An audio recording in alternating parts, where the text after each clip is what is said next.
وہ فرماتے ہیں کہ قاری قرآن جب قرآن مجید کی تلاوت کرتا ہے تو جتنے قرآن مجید کی آیتیں ہیں اسی طرح کتنے جو ہیں مراتب جنت میں ہیں.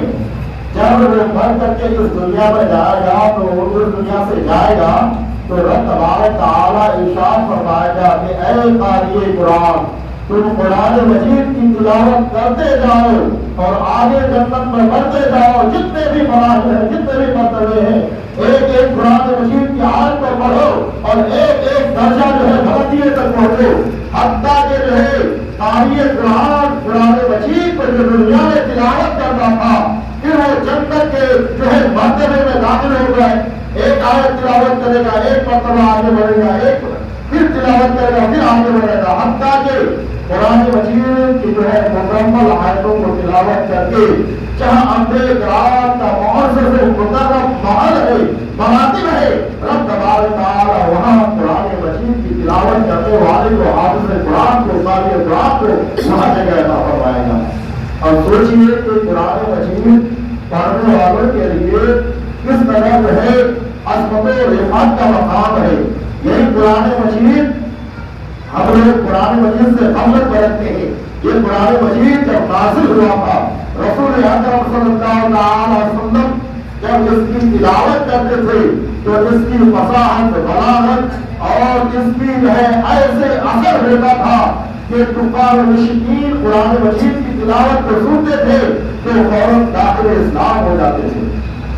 یہی وجہ ہے کہ جب رسول اکرم صلی اللہ علیہ وسلم قرآن مجید کی تلاوت کرتے تھے تو لوگ جوب جو ہے اسلام میں داخل ہو جاتے تھے. تو مشرکین مکہ نے کہا کہ یہ تو رسول اکرم صلی اللہ علیہ وسلم نعوذ باللہ ایسا کلام لے کر کے آیا ہے جس کو کوئی ایک بار سن لیتا ہے تو پھر اس کے دین میں داخل ہو جاتا ہے. ایسا تو نہیں کہ یہ کوئی جادوگر ہے.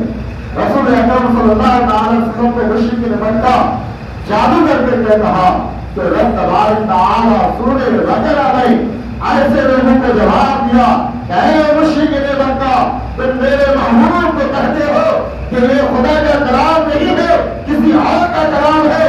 سنو یہ خدا کا کلام ہے.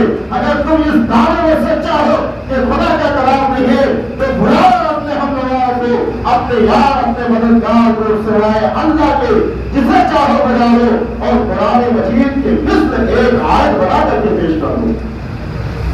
جب یہ قرآن مجید کا اعلان ہوا تو پھر مشرکین مکہ جو عربی میں بڑے فصیح و بلیغ ہوا کرتے تھے بڑے بڑے عربی کا فصیح و بلیغ کو بلا کر کے لائے اور قرآن مجید کی جب جو ہے آیتوں کے مقابل پیش کیا گیا تو پھر وہ لوگ قرآن مجید کی آیتوں کو دیکھتے ہوئے یہ کہا کہ قسم خدا کی یہ کسی انسان کا کلام نہیں ہے یہ رب تبارک تعالیٰ کا کلام ہے. پھر بے شمار فصاحۂ عرب عربی زبان جاننے والے بڑے بڑے دانشمند رسول اکرم صلی اللہ علیہ وسلم کی دعوت سے وابستہ ہو گئے. یہ قرآن مجید کا اعجاز ہے. آج ہم ہمارے اوپر خود قرآن مجید کا کوئی اثر نہیں ہوتا ہے. ہم تو قرآن مجید سے دور ہو جاتے ہیں.